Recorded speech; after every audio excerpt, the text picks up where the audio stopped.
Hey, the title of this replay is owned by charge lots, and I have so many problems with freaking charge lots when I play Protoss, which is very rarely, but when I do play Protoss, I tend to beat Masters level Terrans really easily, because all you need is Guardian Shield and charge lots. You know, you can add Archons and feedback to that, and you've got like the most awesome army that all you have to do is A move. You don't even have to worry about force field placement or positioning very much, as long as you never attack into buildings or attack near buildings, and don't attack through many chokes, or if you do attack through chokes, force field behind the enemy army. It's just like so ridiculous.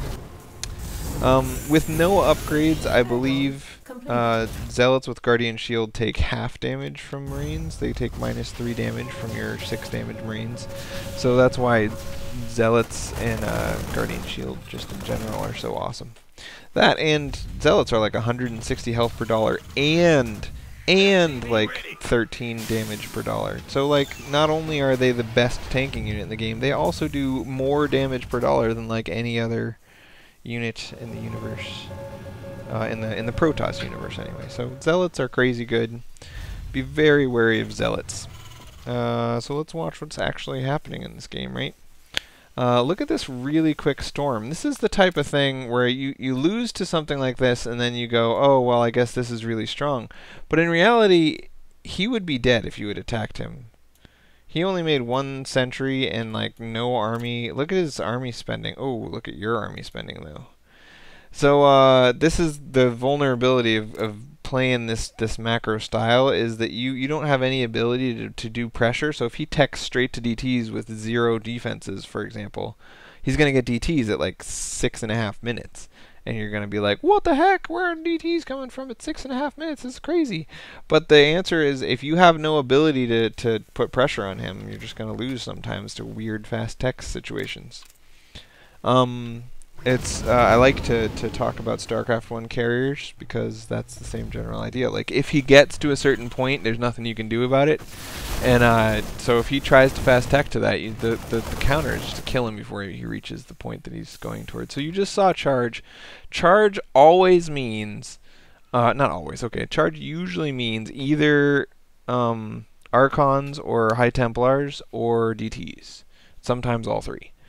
So just to be warned.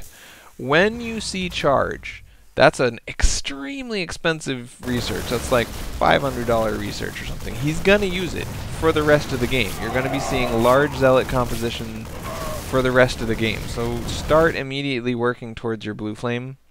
Research blue flame here and start pumping out aliens. Because blue flame is only good against zealots, but only zealots make Protoss good. So those two things kind of mix together well. I like how you have a bunker here that's completely unused. I hope you're going to run over there and try to get in it. He didn't build a forward pylon, so you might be able to mop this up with workers, but I don't think it's going to happen. Oh, you've got 4 more dudes here and a bunker over here. You should be able to hold this off. You've got what it takes, buddy. You've even got a tank here and everything. 3 stalkers? Come on, that's nothing. So, the quick charge and Psystorm. I'm surprised you haven't seen any Psystorm coming.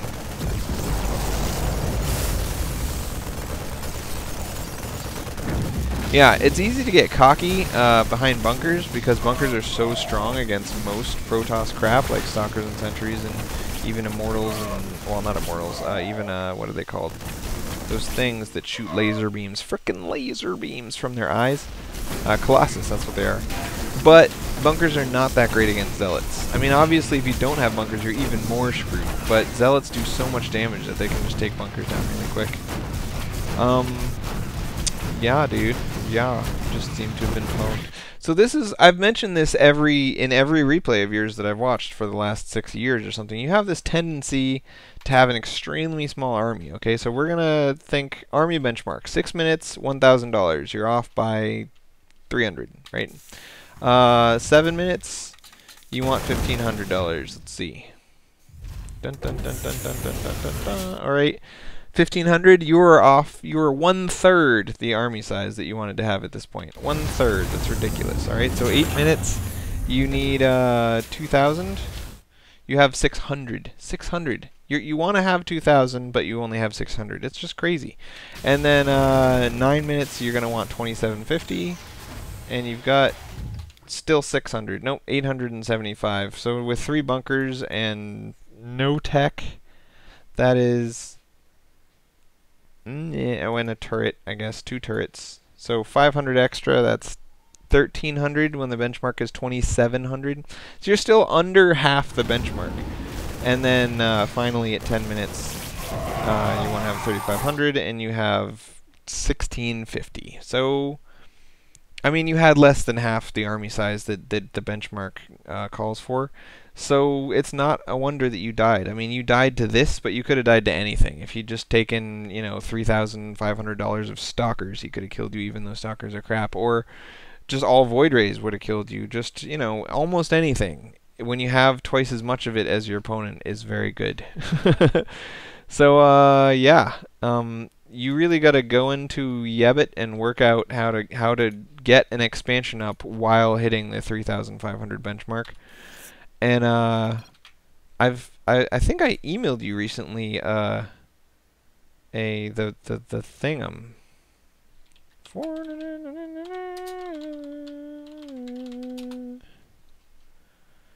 Yeah, this.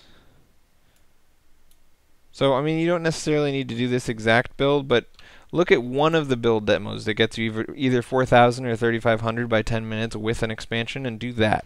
Because being this far behind your benchmark is just, you're going to die to something all the time. I'm really surprised how far behind Protoss was, but that's probably just because he spent so much money on this research. Like, that's 300, 400 and something. That's another 300, so 700 and something. He might even have... he also kind of cut workers. Yeah. So this build that he did wasn't that great.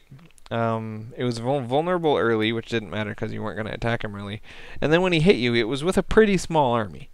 And you only lost because you had no army, basically. So don't worry too much about it.